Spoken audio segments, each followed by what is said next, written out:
It's Toby from Heavyweight MMA. Today with the Kamikaze, Josh Kuhne, after a couple of years. How are you, brother? I'm good, brother. How are you, man? Thanks for having me back on the show. It's good to see you again. Yeah, it's good to see you, bro. I think I can speak on behalf of a few people saying that we kind of miss the Kamikaze, bro. I miss watching you fight, bro. What's been happening these couple of years? You've had one fight in 2023, but it's been a couple of years off. What's been cracking? Yeah, man. I've just been busy, man, with work, busy with family, doing my thing, man, holding it down. I got right back into my art career, which was it was actually very refreshing. I took a bit of time away from that to really focus on MMA. I feel like, mixed martial arts is obviously an art form in itself, but, being an artist of many mediums, it was really nice to get back to tattooing, painting, creating murals and stuff like that. That's a big element of what I do and who I am. So, sort of goes full circle, and then here I am back preparing for another fight. I'm like 2 weeks out, so it's exciting. It's exciting, the journey that I do, that I take in all sorts of these arts. Yeah, man. I remember a couple of years ago talking to you, and yeah, you seem like a busy man. So I was thinking like it must be related to your work and your art and whatnot. A question though, during that time, have you kept training? Minimal, bro. I'll be honest. Yeah, it was a minimal to the training, man. Like, didn't stay so much fit. Kept up with a bit of technical side of things, just doing pads, bits and pieces here and there. Going into the gym and helping with bodies whenever they needed, whenever our boys had fights and stuff coming up. But I hadn't been able to keep up too much. So, but I've had a good preparation since the start of the year. I've been dialed in since the start of the year. I've been able to sort of step away from work in the last couple of weeks and really focus on the fight now. So the last 4 weeks of my camp, it's just been just training, no work. So it's been good. But obviously with the economy and the way it is, people don't have a lot of money to spare at the moment. Tattoos are the first things to go. So people can't afford them. So it's like I had to sort of step back up as a business owner and really just put myself in the front line there again. So it is what it is, man. But I'm excited to be back, and I'm excited to put the fans back in and show them what we do out here.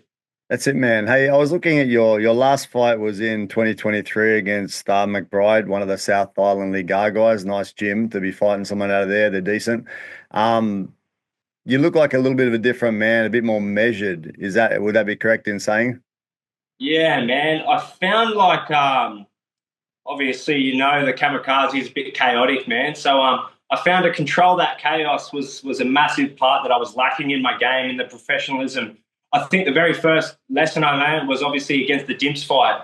The Dimps fight, I went out there and I hadn't taken a loss up until that fight. I went out there and I fought a seasoned vet, a professional, a guy that just, no matter how hard I hit that guy or anyone hits that guy, he's just not going away, So I had to get it in my head that, like, I can't finish everyone out. I can't knock everyone out, Like, no matter how much I throw and as hard as they hit, that just may not be the case. So, I had to be well prepared in my preparations to fight like a professional these days. So not to say that I'm not going out there and I'm taking heads off, because that is what I'm going to do. And I did finish my last opponent.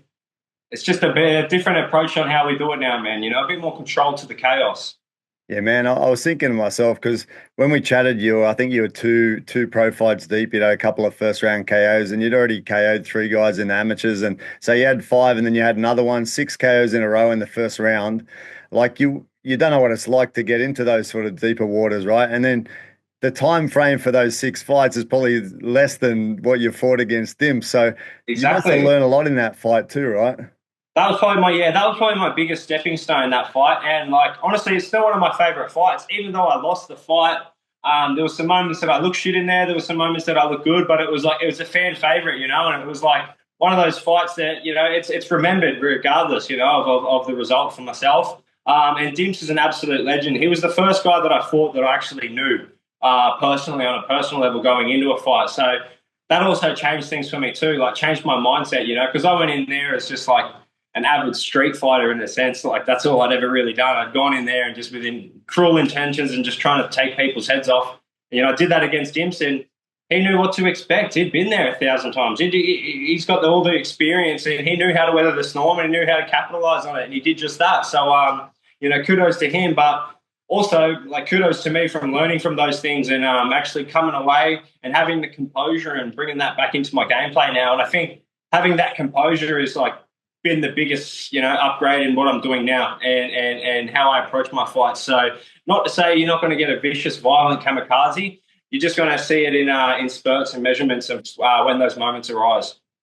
Right, during that time off, I remember we talked before, and it was a big part of you like that. You wanted to channel that aggression and whatnot that you had as a youth into MMA. During the time when you weren't training as much, did you find it made you any different, or not? Are you happy to be back into full training now?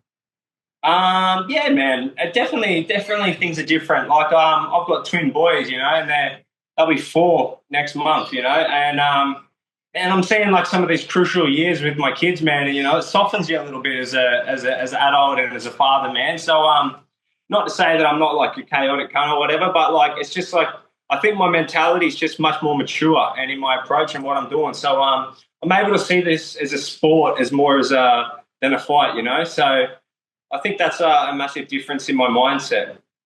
Bro, one thing I missed in your last fight was that pacing and looking at the opponent like you're going to kill him. I reckon that in itself is a good game plan because it'd put a few people off, bro.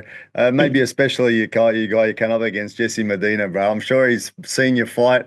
He'd have that little bit of fear. You might add to it if you throw in a bit of pacing and stare. Yeah, I was pacing in my last fight. I was pacing against McBride. I don't know if they showed it on TV. That's just naturally me, man. Like even from that, like from the walkout, from the back room, being composed from right up at the very back, all the way up until into the cage, until they say, go. That's when you need that focus that whole way up until, And I was, getting a bit sidetracked and getting involved with the crowd and stuff like that. But eyes locked on the opponent. Nothing's going to change in that aspect. And you're going to see violent intentions. I'm going out there to hurt that fucking guy, and no disrespect to him, I think he's a formidable opponent. I expect a war. I expect this guy to take me to wherever he can. He's got all the experience. He's a vet in his own sense, and he's fighted all the top end dudes now. And he's not taking no easy fights, which says a lot about his character. Just means that I have to prepare even more and even be even more on my toes, man. There's fights where that guy's, been on the back end of a fucking hiding for, the most part of 3 rounds, and in the last 30 seconds he finds his moment, So I can't switch off for a second, mate. Yeah, so just to re-ink what it is, Eternal MMA 94, 5th of March, Jesse Medina, who's 16-16, bro. It's a decent record, man. And for sure he's going to be shooting for the leg, diving for the legs like Khabib. He's going to be coming for that crutch, man. He's going to be sniffing crutch all day as quick as he can.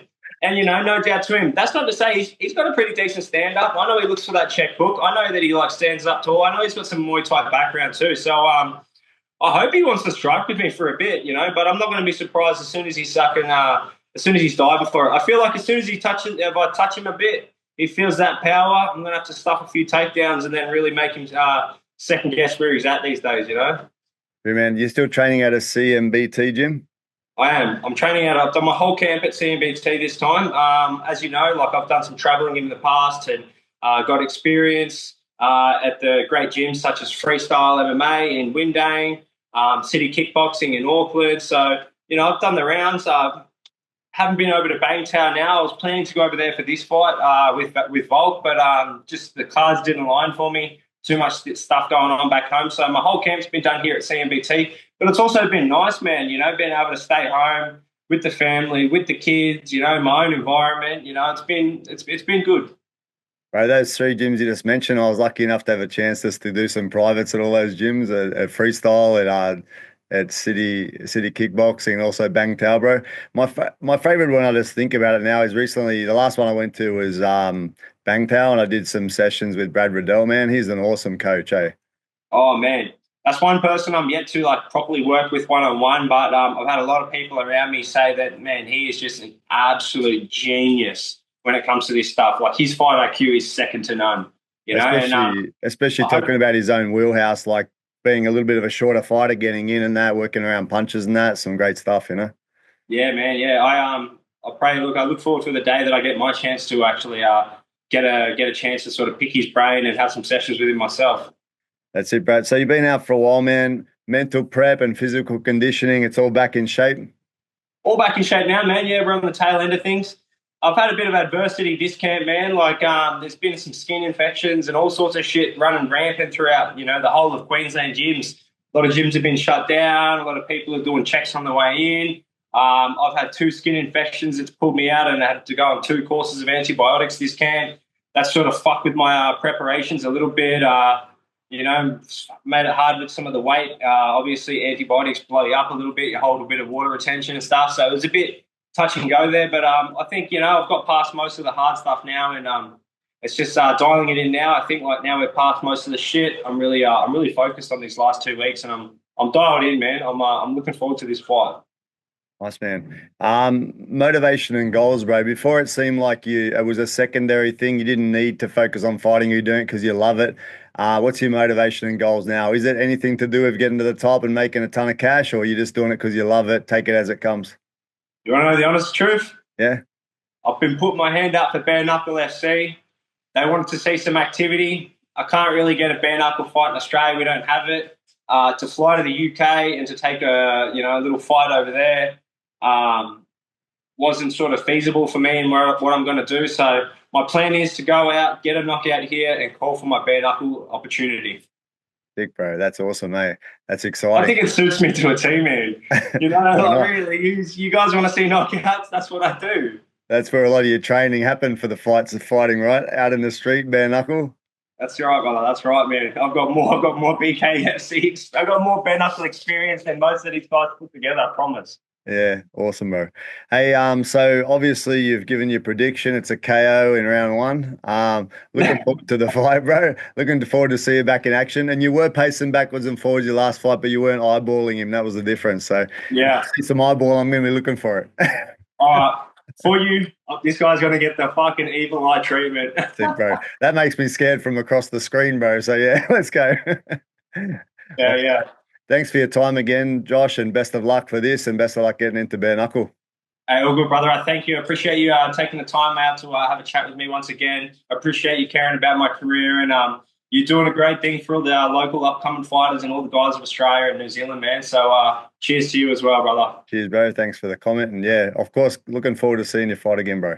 Take it easy. Hey, let's go. Thanks, bro. Thanks, man.